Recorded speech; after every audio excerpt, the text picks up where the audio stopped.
দিয়া নামের এক মেয়ে রেল লাইনের উপর দাঁড়িয়ে মৃত্যুর জন্য অপেক্ষা করছিল, নিঃশব্দ, একা। আসলে কলেজে পড়াকালীন তার মন পড়ে যায় এক ছেলের দিকে। নাম ছিল রোহিত। ধীরে ধীরে রোহিত হয়ে ওঠে দিয়ার স্বপ্নের মানুষ, তার ভবিষ্যতের জীবনসঙ্গী। কিন্তু একটা সমস্যা ছিল, দিয়া কখনোই সাহস করে রোহিতের সঙ্গে কথা বলতে পারত না। তাই দূর থেকেই চুপচাপ তাকে দেখত, ভাবনায় ভাসত। একদিন সে দেখে কয়েকজন মেয়ে রোহিতের আঁকা ছবি দেখে প্রশংসায় মেতে উঠেছে। দিয়া ভেতরে ভেতরে ঈর্ষান্বিত হয়ে পড়ে। হঠাৎ সে রোহিতের আঁকা একটি স্কেচ বোর্ড থেকে খুলে নিজের কাছে রেখে দেয়। পরদিন দিয়া অনেক সাহস করে রোহিতের সঙ্গে কথা বলার চেষ্টা করে, কিন্তু রোহিতকে সামনাসামনি দেখেই তার কণ্ঠ আটকে যায়। তারপর মনে পড়ে সেই স্কেচ তো তার কাছেই আছে, ব্যাস এটিই হতে পারে কথা বলার একটা অজুহাত। পরদিন দিয়া অনেকক্ষণ রোহিতের অপেক্ষায় দাঁড়িয়ে থাকে, যেন তাকে স্কেচটি ফিরিয়ে দিতে পারে, কিন্তু রোহিত তো আসে না। অবশেষে সে তার এক ক্লাসমেটকে গিয়ে জানায়, আমি রোহিতকে তার স্কেচ ফিরিয়ে দিতে যাচ্ছি, কিন্তু কোথাও ওকে দেখা যাচ্ছে না। সেই মেয়েটি তখন জানায় রোহিত কলেজ ছেড়ে দিয়েছে, তার ইঞ্জিনিয়ারিং শেষ হয়ে গিয়েছে, আর সে কোরিয়াতে একটা চাকরি পেয়ে গেছে। তাই হুট করেই সে সবকিছু ছেড়ে চলে গেছে। এই খবর শুনে দিয়ার ভেতরটা একেবারে ভেঙে পড়ে। তার স্বপ্নটা যেন এক মুহূর্তে ছাই হয়ে যায়। ধীরে ধীরে সে এক বিষণ্ণ জীবনের দিকে এগিয়ে যায়। 3 বছর কেটে যায়। এখন দিয়া মুম্বাইতে থাকে। একদিন লিফটে করে নিজের ফ্ল্যাটে ফিরছিল,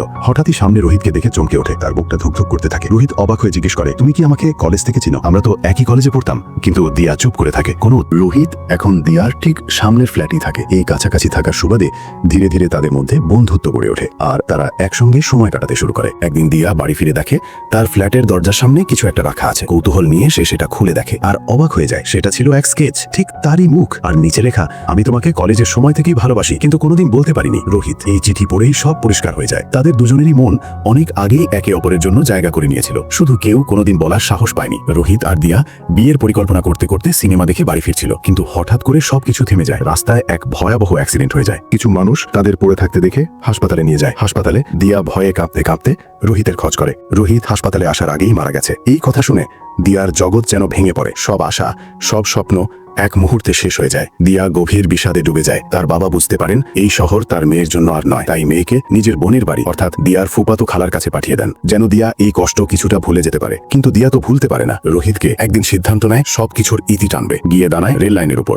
হঠাৎ ভয় পেয়ে যায় দিয়া, একপাশে সরে যায়। ঠিক তখনই ফোন আসে। অপর প্রান্তে একজন ছেলে, নাম আদি। সে বলে, তোমার পার্সটা আমার কাছে আছে, একজন চোর সেটা নিয়ে পালিয়ে যাচ্ছিল, আমি ধরে এনেছি, তোমায় ফেরত দিতে চাই। সে শুধু বলে, রাখো তোমার কাছে, আমার কিছু দরকার নেই, আর ফোনটা কেটে দেয়। এদিকে আদি থাকে তার মায়ের সঙ্গে। তার মা একজন ডাক্তার, গ্রামের একটা কনফারেন্সে যোগ দিতে শহরে এসেছেন। আদি তার মাকে ডাকে লাকি। লাকি ছেলেকে একটা বাইক উপহার দেয়। বাইকটা পেয়ে আদি খুব খুশি হয়। এই আনন্দে সে তার মায়ের জন্য একটা চিরকুট লেখে, খুব ভালোবাসা ভরে। সে সেটা পড়েই শোনাতে চায়, কিন্তু তখনই কেউ এসে পড়ে আর সে চিঠি পড়া বন্ধ করে দেয়। একদিন আদি সিনেমা দেখতে গিয়েছিল, সেখানেই তার আবার দেখা হয়ে যায় দিয়ার সঙ্গে। আদি তখন জানায়, তোমার পার্সটা এখনো আমার কাছেই আছে। এরপর তারা কথায় কথায় হেঁটে চলে আসে এক কবরস্থানে। দিয়াকে দেখিয়ে বলে, দেখো এখানেই থাকে সেই মানুষগুলো যাদের আর কোনো সমস্যা নেই, না কোনো কষ্ট, না কোনো বেদনা। তাই আমাদের উচিত জীবনের সমস্যা থেকে পালিয়ে না গিয়ে সেগুলোর মোকাবিলা করা। এই কথা শুনে দিয়া নিজের সব কষ্টের কথা শেয়ার করে আদির সঙ্গে। রোহিতকে হারানোর যন্ত্রণা, একাকিত্ব, বিষণ্ণতা সবকিছু বলে দেয়। আদি মন দিয়ে শোনে আর বুঝিয়ে বলে, তোমাকে রোহিতকে ভুলতে হবে দিয়া, জীবন এখানেই থেমে নেই, সামনে এগোতে হবে।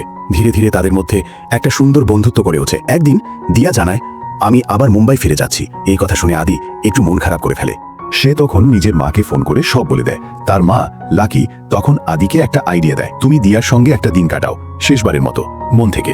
আদি দিয়াকে প্রস্তাব দেয় তারা একসঙ্গে ট্রেনে যাত্রা করুক। দিয়া রাজি হয়। দুজন ট্রেনে উঠে পড়ে। এই ভ্রমণ যেন তাদের জন্য এক বিশেষ দিন, একসঙ্গে কাটানোর শেষ সুযোগ। পরদিন করোয়ার স্টেশনে এসে আদি নেমে পড়ে, কিন্তু হঠাৎ সে দেখে দিয়াও নেমে গেছে। সে হেসে বলে, আমি চাই আমার এই সময়টা আমি আমার সবচেয়ে ভালো বন্ধুর সঙ্গে কাটাই। এই কথা শুনে আদি যেন চমকে ওঠে, মনটা গলে যায়। সে দিয়াকে নিজের বাড়িতে নিয়ে আসে। পরবর্তী পার্টির জন্য অবশ্যই একটি লাইক করবেন।